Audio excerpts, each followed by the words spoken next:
Bom, Anal. Ô, turma, olha essa reportagem da Gazeta do Povo do dia 19/4/2026. Rica em petróleo, Guiana oferece terras de graça aos produtores brasileiros. Gente, é verdade, a Guiana está sim oferecendo áreas imensas para produtores brasileiros. E não sou eu quem está dizendo isso, tá? É o governo deles. E já tem brasileiro lá. A reportagem, inclusive, cita o caso de um produtor que começou lá com 500 hectares, fez uma parceria com outro produtor local e hoje já estão trabalhando com 4.000 hectares de terra. Já me pediram para fazer vídeos aqui sobre as terras do Paraguai, mas eu vejo que a Guiana hoje é o que o Paraguai foi há décadas atrás. Quem chegar primeiro vai beber água limpa.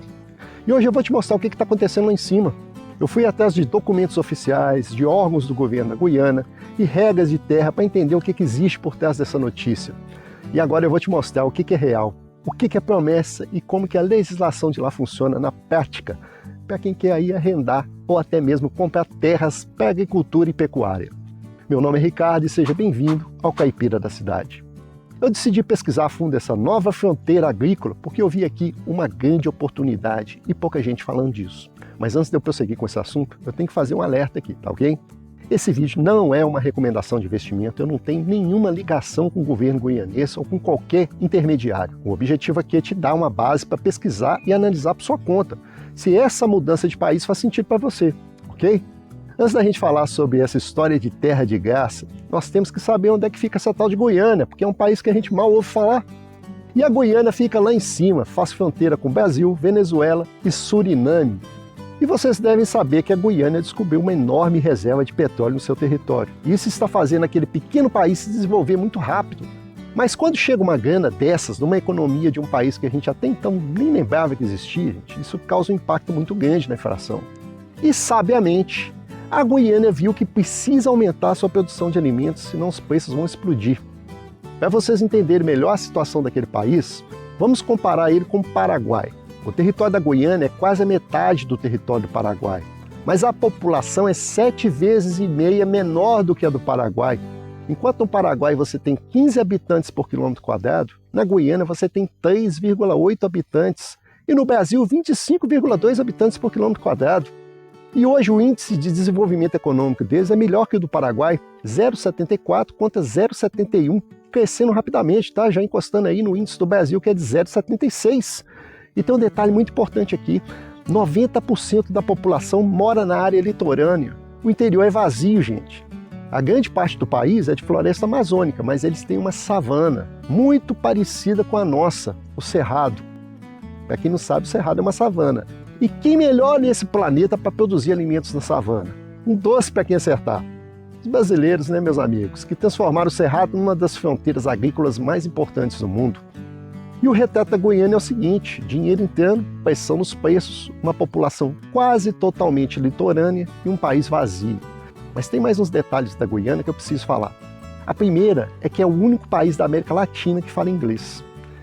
E o segundo, e por isso que a gente não ouve muito falar de Guiana, é que esse país tem uma ligação muito mais forte com o Caribe do que com a América Latina.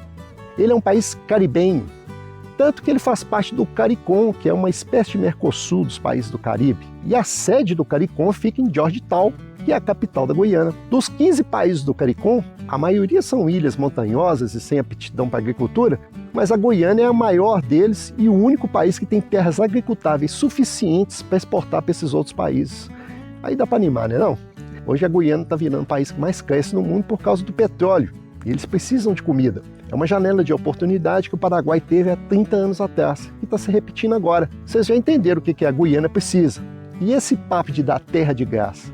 Bom, gente, o que eles têm por lá são concessões e arrendamentos de longo prazo. Você pode arrendar uma terra em contratos de 25, 50 e até 99 anos renováveis.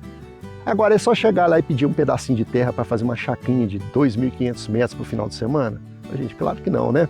Eles precisam de gente que vá produzir, gente com experiência, com capital para investir na produção, inclusive com isenção de impostos sobre a compra de máquinas e equipamentos e sobre a venda dos produtos agropecuários. Mas são projetos maiores, com plano de investimento e produção. Há 20 anos atrás, eles fizeram umas concessões para estrangeiros produzirem lá abacaxi. Os caras não produziram e a terra foi tomada de volta. Então fica aí o alerta, tá?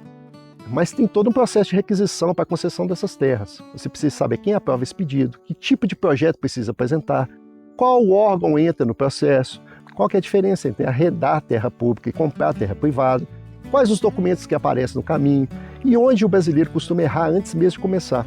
Eu sei que entender toda essa legislação e processo de órgãos como o GoInvest é cansativo, por isso eu fiz o trabalho pesado para você. Eu mergulhei nos documentos oficiais e na Lei das Terras da Guiana para criar 2 materiais completos. Lá no meu link eu deixei disponível o Guia Passo a Passo para Arrendamento de Terras na Guiana e o Guia Passo a Passo para Compra de Terras na Guiana. São documentos mastigados, com links oficiais e roteiro jurídico que você precisa seguir para não perder seu tempo e nem seu dinheiro. O link está aqui em cima, nas primeiras linhas da descrição e também fixado no primeiro comentário. Mais barato que uma cópia de xerox que você ia fazer numa papelaria. Essas concessões de terra que a Guiana oferece para estrangeiros têm uma grande vantagem de liberar o seu capital que ia para a compra de terras para o investimento na produção. Ao invés de você comprar terra, você compra trator, colheitadeira, galpão, silo. E isso já é uma enorme vantagem, principalmente porque é o tipo de investimento que não tem impostos. Como os prazos são para lá de generosos, 25, 50, 99 anos renováveis, isso te libera para investir no que mais importa. Mas se você não tem um plano tão grandioso assim, só quer sair do Brasil e trabalhar com terra em outro lugar menos complicado, a Guiana é bem mais flexível na questão ambiental e nas regulamentações. Tá? É uma opção que cabe você analisar com muito carinho. As leis da Guiana permitem que você, estrangeiro, compre terras no país e você pode comprar e trabalhar na legalidade. E ainda pode enviar os lucros de volta para o Brasil. Eles são bem flexíveis nisso. Mas nem tudo são flores, né, gente? Como nós estamos falando de um país que tem um interior vazio, falta muita infraestrutura. Falta estrada, internet, comunicações, mão de obra. Sem contar que há a barreira cultural muito forte. Além disso, você vai ter que pesquisar muito a respeito do preço das terras agricultáveis se o seu objetivo for compra. Há muita variação e com o dinheiro do petróleo entrando, há muita especulação e uma enorme valorização dessas áreas. Mas isso faz parte do jogo, né, gente? Nenhuma grande mudança de vida dessas deve ser decidida no calor da emoção. Guiana, com certeza, é a última grande fronteira agrícola da nossa região. E se você tem esse sonho de expandir ou recomeçar, estuda primeiro. O conhecimento é o seu melhor fertilizante. E antes de eu encerrar esse vídeo, eu gostaria de fazer um convite para você que nos acompanha. Eu gostaria de retornar com o quadro Macete Caipira, mas eu não consigo fazer isso sozinho. Então, se você tem um macete na lida do dia a dia e gostaria de compartilhar esse conhecimento com mais pessoas, entre em contato comigo aí no e-mail que está na descrição do vídeo. Vamos trocar uma ideia sobre isso. E se você tem uma especialização na nossa área e queira fazer uma participação, as portas também estão abertas. Se esse tipo de análise te ajudou, já sabe, se inscreva aqui no canal. A gente se vê no próximo vídeo ou então lá no nosso acervo técnico do site. Eu fico por aqui, que vocês fiquem com Deus. Até o próximo vídeo.